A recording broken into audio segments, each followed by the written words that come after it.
हरे कृष्णा। आज हम अध्ययन करेंगे भगवत गीता अध्याय 2 और श्लोक क्रमांक 12 से। उसके पहले हम प्रार्थना कर लेते हैं और फिर हम आज की क्लास चालू करते हैं। ओम अज्ञानतिमिरन्धस्य ज्ञानाञ्जनशलाकया चक्षुरुन्मीलितं येन तस्मै श्रीगुरुवे नमः। श्रीचैतन्यमनोभीष्टं स्थापितं येन भूतले स्वयं रूप कदा मह्यं ददाति स्वपदान्तिकं। वन्देऽहं श्रीगुरु श्रीयुतः पदकमलं श्रीगुरुर्वैष्णवांश्च श्रीरूपं साग्रजातं सहगण रघुनाथान्वितं तं सजीवं साद्वैतं सावधूतं परिजनसहितं कृष्णचैतन्यदेवं श्रीराधा कृष्णपादान् सहगण ललिता श्रीविशाखान्वितांश्च। नमः ॐ विष्णुपादाय कृष्णप्रेष्ठाय भूतले श्रीमते भक्तिवेदान्त स्वामिन् इति नामिने। नमस्ते सारस्वते देवे गौरवाणी प्रचारिणे निर्विशेषशून्यवादी पाश्चात्यदेशतारिणे। नमो महावदन्याय कृष्णप्रेमप्रदायते कृष्णाय कृष्णचैतन्य नामने गौरत्विषे नमः। हे कृष्ण करुणा सिंधु दीनबंधु जगत्पते गोपेश गोपिका कांत राधा कांत नमोस्तुते। तप्त कांचन गौरांगी राधे वृंदावनेश्वरी वृषभानुसुते देवी प्रणमामि हरिप्रिये। वाञ्छाकल्पतरुभ्यश्च कृपा सिन्धुभ्य एव च पतितानां पावनेभ्यो वैष्णवेभ्यो नमो नमः। जय श्री कृष्ण चैतन्य प्रभु नित्यानंद श्री अद्वैत गदाधर श्रीवासादि गौर भक्तवृंद। हरे कृष्ण कृष्ण कृष्ण हरे हरे हरे राम राम राम हरे हरे। मुखं करोति वाचालं पंगुं लंघयते गिरिं यत्कृपातमहं वन्दे श्रीगुरो दीनतारिणं। गुरुवे गौरचन्द्राय राधिकाय तदालय कृष्णाय कृष्णभक्ताय तद्भक्ताय नमो नमः। हरे कृष्णा। तो आज हम पढ़ने वाले हैं भगवत गीता के दूसरे अध्याय से और 12वां नंबर का श्लोक। इसके पहले वाले श्लोक को हमने लास्ट टाइम चर्चा करी थी, जहाँ पे भगवान का पहला श्लोक जिसे कहते हैं कि भगवान पहली बार वह श्लोक बोल रहे हैं। तो पहले हम उस श्लोक को पढ़ेंगे और फिर हम आज का श्लोक भी उसके साथ में पढ़ेंगे। श्री भगवान उवाच असोच्यन्वस्वशोचस्त्वं प्रज्ञावादांश भाससे गतासु न गतासुंश्च नानुशोचन्ति पंडिता। तो हमने देखा था कैसे भगवान बोल रहे हैं कि हे अर्जुन, तुम अपने आप को पंडित की तरह बोल रहे हो। तुम जिस तरह बात कर रहे हो ऐसा लग रहा है पंडित बात कर रहा हो, पर फिर भी मैं देख रहा हूँ तुम शोक कर रहे हो। शोक करने जो योग्य नहीं उन चीज़ों के ऊपर शोक कर रहे हो। तो जो विद्वान होते हैं ना, वह ना तो जीवित के लिए ना ही मृत के लिए शोक करते हैं। तो ये भगवान अब, क्योंकि अर्जुन एक बहुत ही विडंबना में था, पूरा थक गया था अंदर से, वो डिसीजन मेकिंग नहीं कर पा रहा था, वो समझ नहीं पा रहा था what is right decision what is wrong decision, इस पर्टिकुलर सिचुएशन में उसको क्या करना चाहिए ये उसको समझ नहीं आ रहा था। तो अब वो क्या करता है, वो भगवान को कहता है शिष्यस्ते हम साधि माम तम प्रपन्नम। मैं भगवान आपको अपना गुरु मानता हूँ, आपके चरणों में शिष्य के रूप में आता हूँ और अब आप मुझे हेल्प करिए, आप मुझे बताइए कि मैं कैसे क्या करूँ। तो भगवान अब पहला श्लोक बोले, कह रहे हैं तुम पंडित की तरह बोलना चाह रहे हो पर तुम पंडित की तरह हो नहीं, तुम्हारा नेचर वो नहीं है, तुम उस तरह से नहीं कर पा रहे हो चीज़ों को। तो हमने देखा कैसे पहले श्लोक के अंदर भगवान ने बताया कि तुम पंडित की तरह बात कर रहे हो पर पंडित हो नहीं।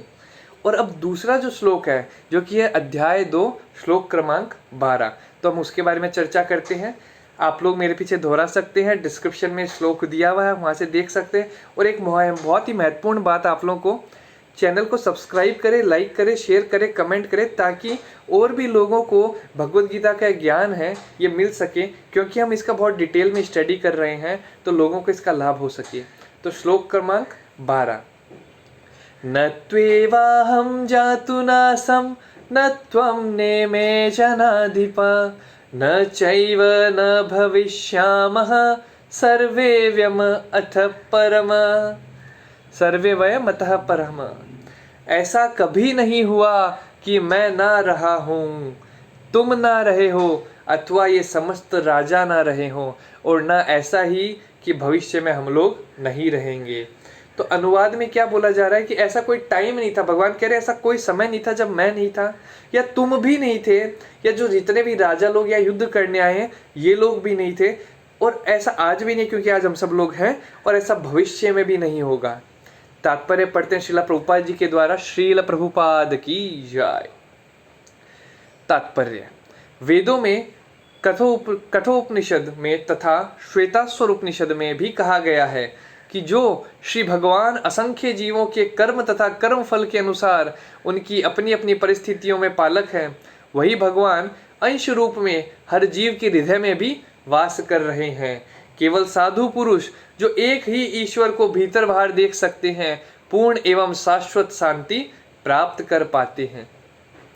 नित्य नित्यानाम चेतनश्चेतनानाम एको बहुनाम यो विदधाति कामान तमात्मस्थं ये अनुपश्यन्ति धीरास्तेषां शांति शाश्वती नेतरेषाम्। ये कठोपनिषद का श्लोक है। जो वैदिक ज्ञान अर्जुन को प्रदान किया गया वही विश्व के उन समस्त पुरुषों को प्रदान किया जाता है जो विद्वान होने का दावा तो करते हैं किंतु जिनकी ज्ञान राशि न्यून है।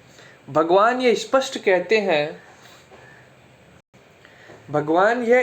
कहते हैं कि वह स्वयं अर्जुन तथा युद्ध भूमि में एकत्र सारे राजा शाश्वत प्राणी हैं, और इन जीवों का बद्ध तथा मुक्त अवस्थाओं में भगवान ही एकमात्र उनके पालक हैं। भगवान परम पुरुष हैं तथा भगवान का चिर संगी अर्जुन एवं वहां पर एकत्र सारे राजागण शाश्वत पुरुष हैं। ऐसा नहीं है कि भूतकाल में प्राणियों के रूप में अलग अलग उपस्थित नहीं थे, और ऐसा भी नहीं है कि ये शाश्वत पुरुष बने नहीं रहेंगे। उनका अस्तित्व भूतकाल में था और भविष्य में भी निर्बाध रूप में बना रहेगा, अतः किसी के लिए शोक करने की कोई बात नहीं है। परपट बहुत ही लंबा है तो हम इसको छोटे छोटे टुकड़ों में विभाजित करके समझेंगे ताकि हम इसे बहुत अच्छे से समझ पाएं। तो जैसे कि यहाँ पे सबसे पहले बता रहे हैं कि प्रभुपाद जी की जो वैदिक ज्ञान है अर्जुन को प्रदान किया गया है, ये और भी कई लोगों को प्रदान किया जा सकता है। हमें भी वही ज्ञान मिल रहा है अगर हम भगवद गीता को उसी रूप से सुन रहे हैं जिस तरह भगवान ने अर्जुन को बताया है। अगर हम अपने आप को अर्जुन की जगह पे प्लेस कर देते हैं और हम सेम भगवद गीता पढ़ रहे हैं तो हमें सेम भगवद गीता वैसे ही प्रतीत होगी जैसे भगवान अर्जुन को बता रहे हैं, और हमारे हृदय को भी उतना ही शुद्धिकरण मिलेगा जितना कि अर्जुन को मिला है। तो ये जानना बहुत जरूरी है कि भगवद गीता कैसे पढ़ी जाए। मैं हमेशा इस पे चर्चा करता हूँ कि भगवद गीता को भक्तों के मुख से सुनना चाहिए, भक्तों के द्वारा इसको समझना चाहिए, क्योंकि भक्त जो परंपरा में आए हैं, जो ये 4 परंपराएं हमने देखी थी, श्री संप्रदाय, रुद्र संप्रदाय, कुमार संप्रदाय, ब्रह्म संप्रदाय, तो जो 4 संप्रदाय में नॉलेज जो दिया गया है, जो परंपराओं में नॉलेज प्रॉपर दिया गया है, उस नॉलेज को जब हम लेंगे तो दिव्य ज्ञान हृदय प्रकाशित, तो जो हमारे जो दिव्य ज्ञान है, जो भगवान के बारे में नॉलेज है, वो हमारे हृदय के अंदर प्रकाशित होगा और हम उस परंपरा की कृपा से भगवान के बारे में जान पाएंगे। तो यह वही बोला गया है कि वैदिक ज्ञान जो अर्जुन को प्रदान किया गया है उसका अपॉर्चुनिटी हमारे पास भी है, पर हम क्योंकि उस अपॉर्चुनिटी को यूटिलाइज नहीं कर रहे हैं इसलिए हमें वो ज्ञान नहीं मिल रहा है। भगवान ये स्पष्ट कहते हैं कि वह स्वयं, मतलब स्वयं भगवान एवं अर्जुन और युद्ध भूमि में एक सारे राजा शाश्वत प्राणी हैं। अब शाश्वत का मतलब क्या होता है? शाश्वत का मतलब वह है जिसका कभी अंत नहीं होता। पर आप देखिए हमारा शरीर है, इसका तो अंत होता है। हम देखते हैं ना, कई लोग हमारे साथ थे, कोविड के बाद में नहीं रहे, या कई लोग ऐसे हैं जो जवानी में थे, धीरे धीरे बुढ़ापा हुआ, बुढ़ापे के बाद वो खत्म हो गए। तो हम कहते हैं ये आदमी अभी खत्म हो गया है, या इस आदमी का अभी प्राण चले गए हैं या ये आदमी अपना शरीर छोड़ गया है, तो शरीर तो वहीं रहता है, छोड़ के क्या गया, तो छोड़ के क्या और क्या गया और किस चीज को छोड़ के गया, तो शरीर को जो छोड़ के गया है वो है आत्मा।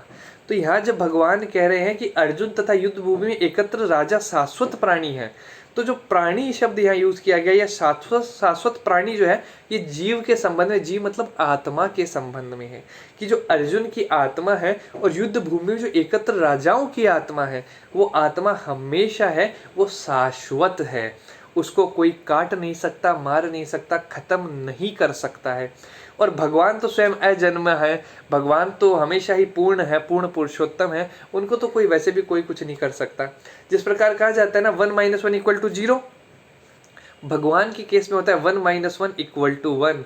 ओम पूर्णमदः पूर्णमदं पूर्णात् पूर्णमुदच्यते पूर्णस्य पूर्णमादाय पूर्णमेवावशिष्यते। भगवान हमेशा पूर्ण है, हमेशा। भगवान में से भगवान निकाल दो तो भी भगवान ही है। अब बोले ये कैसे लॉजिक फिट हुआ, तो ये लॉजिक फिट होता है क्योंकि अगर आप जब देखेंगे ना कैसे भगवान पूरा धरती संभाल रहे हैं, तो सबसे जैसे गर्भोदक्षय विष्णु है ना, तो सबसे पहले कर्णोदक्षय विष्णु है, कर्णोदक्षय विष्णु से गर्भोदक्षय विष्णु निकल रहे हैं और गर्भोदक्षय विष्णु से शिरोदक्षय विष्णु निकल रहे हैं।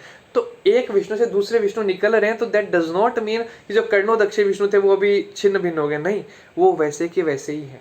उसी तरह जो इनिशियल वर्णन आता है कृष्ण से, एक साइड से राधा रानी और एक साइड से बलराम जी निकलते हैं, तो वो भी कृष्ण स्वयं उतने पूर्ण ही हैं और उनसे पूर्ण बलराम निकल रहे हैं, पूर्ण राधा रानी निकल रही है, तो दोनों पूर्ण है। तो ये हमने समझा कि इसका क्या मतलब है, कि कैसे वो लोग शाश्वत है। भगवान परम पुरुष है, भगवान का चिर संगी अर्जुन और वहाँ एकत्र सारे राजगण शाश्वत पुरुष है, क्योंकि वो सब आत्मा है, शरीर नहीं है। तो अब आगे पढ़ते हैं। यह मायावादी सिद्धांत की मुक्ति के बाद आत्मा माया के आवरण से पृथक होकर निराकार ब्रह्म में लीन हो जाएगा और अपना अस्तित्व खो देगा, यहाँ पर परम अधिकारी भगवान कृष्ण द्वारा पुष्ट नहीं हो पाता।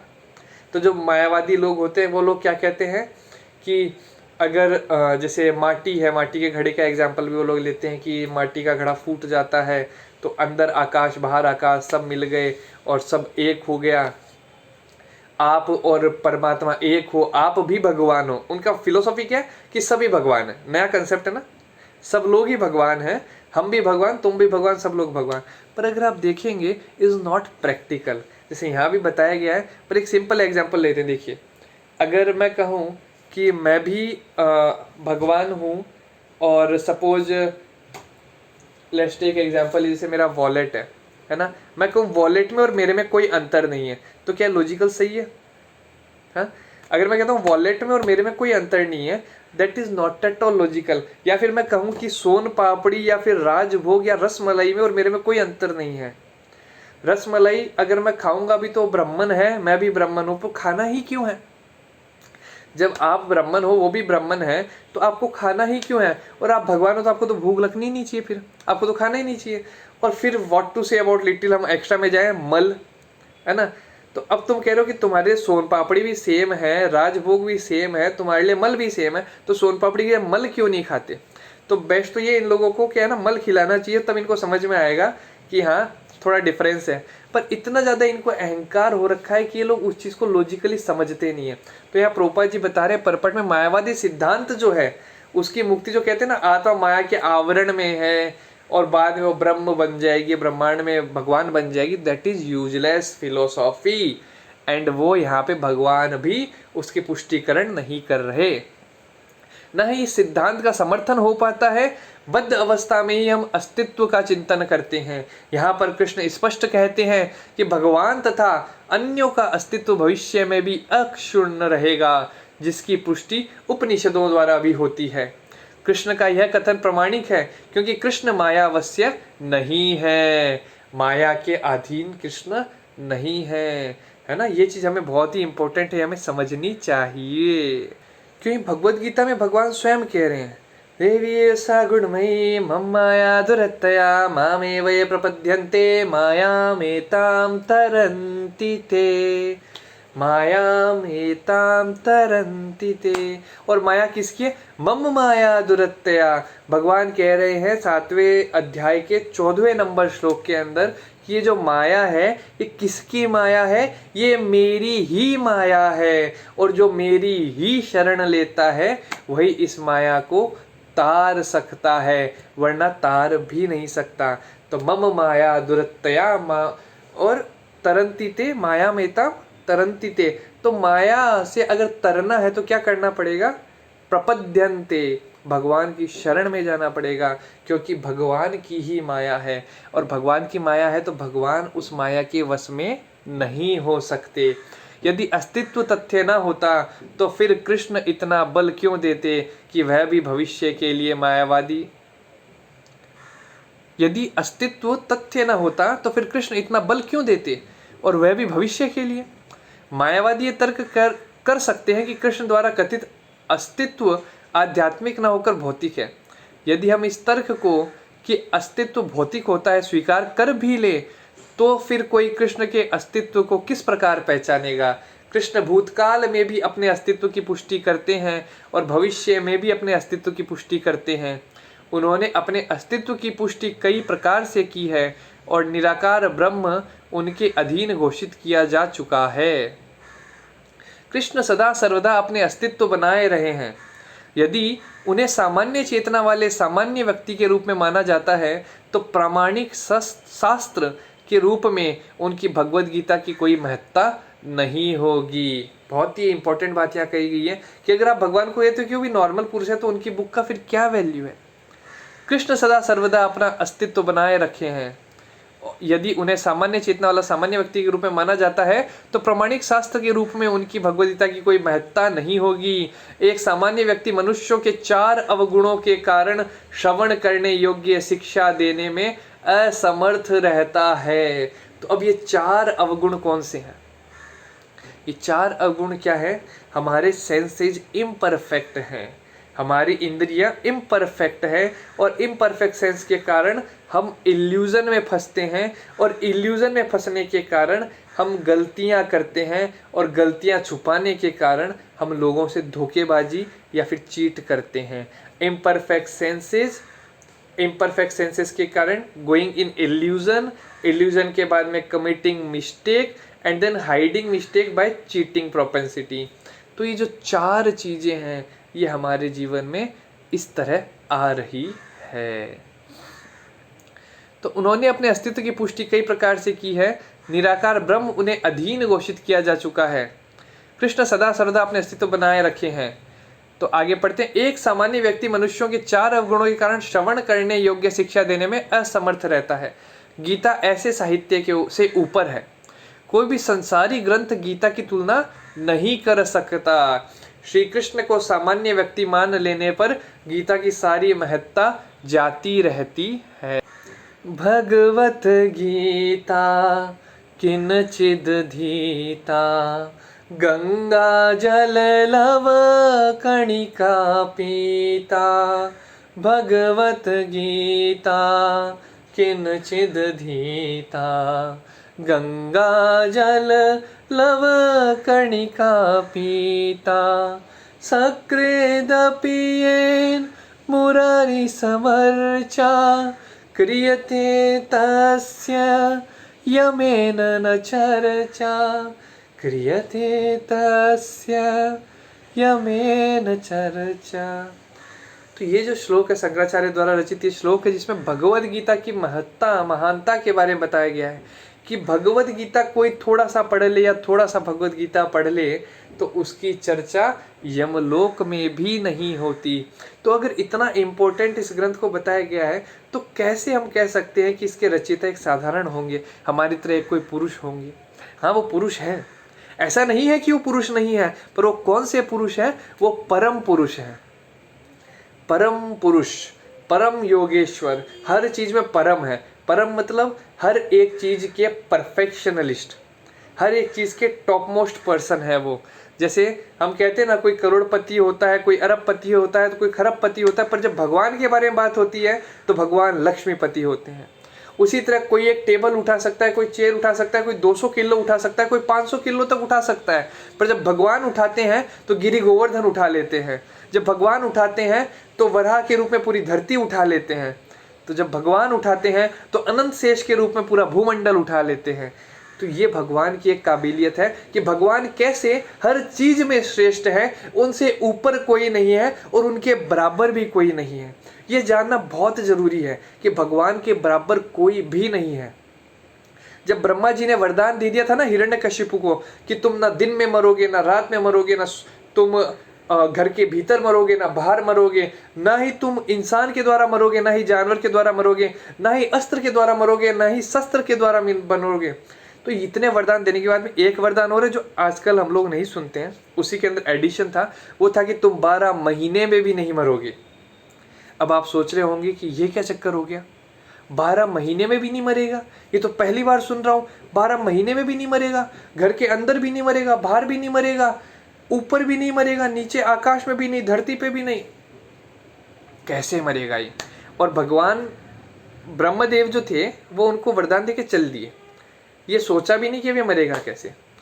पर आपको पता है इसका वर्णन आता है नरसिम्हा पुराण में और श्रीमद् भागवतम में भी इसका बहुत डिटेल में वर्णन दिया हुआ है कि जो 12 महीने के अंदर नहीं मरेगा, ये कंसेप्ट आपको नरसिम्हा पुराण में मिलता है। श्रीमद् भागवतम में बाकी सारे रूल दिए हुए हैं। तो भगवान किस रूप में आए? नरहरि। नरहरि मतलब आधे थे नरसिंह, आधा नर था और आधा सिंह था। चेहरा सिंह का था, बाकी शरीर नर का था। हाथ नर जैसे थे और नाखून सिंह जैसे थे। तो इस तरह भगवान प्रकट होते हैं नरसिंह के रूप में। केशवधिरिता नरहरि रूपा, केशवधिरिता नरहरि रूपा, जय जगदीश हरे, जय जगदीश हरे, जय जगदीश हरे। तव कर कमल वरे नखम अद्भुत सिंहम, दलिता हिरण्यकशिपु तनुभृंगम, तनुभृंगम। तो कैसे थे उनके नाखून जो थे, है ना, लोटस से कंपेयर किया जा रहा है। तव कर कमल वरे नखम, तो किसके? कमल के समान थे, पर अद्भुत श्रृंगम, दलिता हिरण्यकशिपु तनुभृंगम। तो कमल जैसे शरीर था, कमल जैसे नाखून थे, कमल जैसे हाथ थे, फिर भी भृंगम, मार डाले हिरण्यकशिपु को, उसको भगवान अपने धाम भेज दिए। तो भगवान के लिए कुछ भी असंभव नहीं है, भगवान के लिए सब कुछ संभव है। और भगवान के लिए, जैसे कई बार लोग कहते हैं ना, क्या भगवान ऐसा पत्थर बना सकते हैं जिसको वो उठा ना सके? तो भगवान ऐसा पत्थर बना भी सकते हैं जिसको वो उठा ना सके, और बाद में उसी पत्थर को उठा भी सकते हैं। गीता ऐसे साहित्य से ऊपर है, कोई भी संसारी ग्रंथ गीता की तुलना नहीं कर सकता। श्री कृष्ण को सामान्य व्यक्ति मान लेने पर गीता की सारी महत्ता जाती रहती है।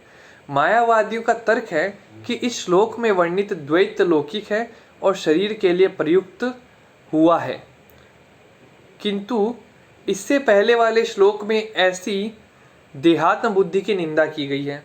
एक प्रकार जीवों की देहात्म बुद्धि की निंदा करने के बाद यह कैसे संभव है कि कृष्ण पुनः शरीर पर उसी व्यक्त उसको दोहराएंगे? अतः यह अस्तित्व आध्यात्मिक आधार पर स्थापित है और इसकी पुष्टि रामानुजाचार्य जो हैं तथा अन्य आचार्यों ने भी की है। गीता में कई स्थलों पर इसका उल्लेख है कि यह आध्यात्मिक अस्तित्व केवल भगवद भक्तों द्वारा ज्ञेय है। जैसा कि मैंने आपको पहले ही बताया था कि गीता का ज्ञान लेना तो है, पर किसके द्वारा लेना है? भगवान के भक्तों के द्वारा लेना है। जो लोग भगवान कृष्ण का विरोध करते हैं और उनकी इस महान साहित्य तक पहुंच नहीं हो पाती, अब भक्तों द्वारा गीता के उपदेशों को समझने का प्रयास, कैसा है प्रयास? बहुत ही प्यारी बात है, प्रभुपाद जी लिख रहे हैं, मधुमक्खी द्वारा मधुपात्र चाटने के सदृश है। समझ में नहीं आया? बोतल है, बोतल के अंदर शहद है, बोतल ढका हुआ है और बाहर से अगर मधुमक्खी उसको लिक कर रही है तो क्या उसको मधुमक्खी को स्वाद मिलेगा शहद का? नहीं मिलेगा।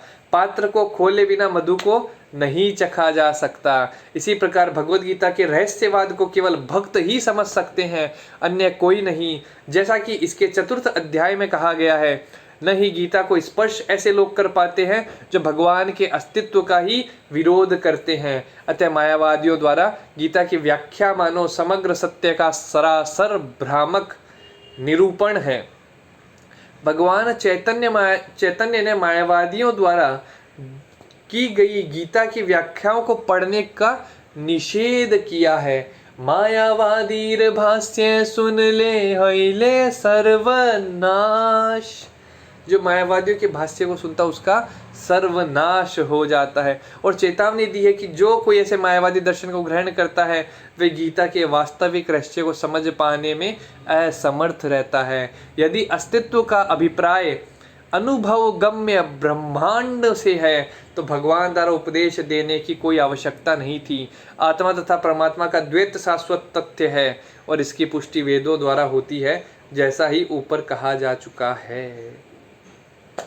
न त्वेवाहं जातु नाशं न त्वं नेमे जनाधिप न चैवं न भविष्यामः सर्वे व्यमतः परम्। ऐसा कभी नहीं हुआ कि मैं ना रहा हूँ या तुम ना रहे हो, अथवा ये समस्त राजा ना रहे हो, और ना ऐसा ही होगा भविष्य में। तो बहुत ही प्यारा श्लोक था ये जो आज हमने चर्चा करी। अध्याय 2 श्लोक क्रमांक 12। कैसे भगवान बता रहे हैं कि जो आत्मा है वो शाश्वत है, हमेशा रहेगी, और हमें भी ये समझना चाहिए कि हम शरीर नहीं आत्मा है। जब तक हम इस जाल में फंसे रहेंगे, अपने आप को शरीर समझते रहेंगे, आत्मा नहीं समझेंगे, तब तक हम लोग प्रॉपर नॉलेज ग्रहण नहीं कर पाएंगे। और भगवद गीता अगर पढ़नी है तो भक्तों के संग में आके पढ़नी है। भक्तों के संग में पढ़ने पे ही हमें इसका असली फल मिल पाएगा, हम अपने जीवन में इसको उतार पाएंगे। तो आज हमने डिस्कस करा इस श्लोक को। बहुत बहुत धन्यवाद आप सभी लोगों का अटेंटिव होकर सुनने के लिए। और जैसा कि मैंने कहा था, चैनल को आप सब्सक्राइब कर सकते हैं, लाइक कर सकते हैं, कमेंट कर सकते हैं, शेयर कर सकते हैं। और कोई भी प्रश्न अगर आपको हमारे इस आज के हमने जो अध्ययन करा है इसमें कोई भी प्रश्न आता है तो वो आप कमेंट में डाल के पूछ सकते हैं। मैं ज़रूर उसका रिप्लाई देने की कोशिश करूँगा। हरे नाम हरे नामेव केवलम कलौ नास्तेव नास्तेव नास्तेव गतिरन्यथा। श्रील प्रभुपाद की जय।